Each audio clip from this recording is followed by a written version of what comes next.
আমি 100% আশাবাদী যে ওনাকেই বেছে নেবেন।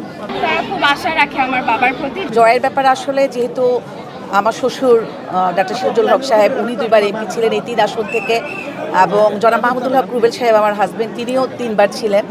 তো একজন দক্ষ এবং একজন সাংগঠনিক নেতা হিসেবে, রাজনৈতিক পরিবারের একজন সন্তান হিসাবে এই 3 আসনের জনগণ, আমি 100% আশাবাদী যে তারা একজন যোগ্য এবং জনগণের সাথী হিসেবে তারা ওনাকেই বেছে নেবেন।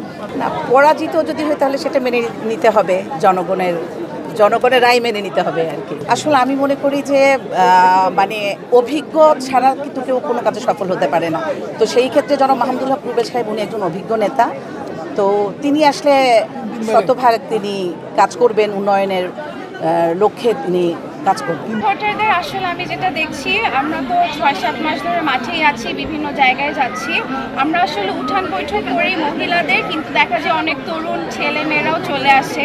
এসে তারা খুব তাদেরকে যখন জিজ্ঞেস করা হয়, তারা খুব আশা রাখে আমার বাবার প্রতি। যেহেতু আমার বাবা 17 বছর এত নির্যাতনের পরও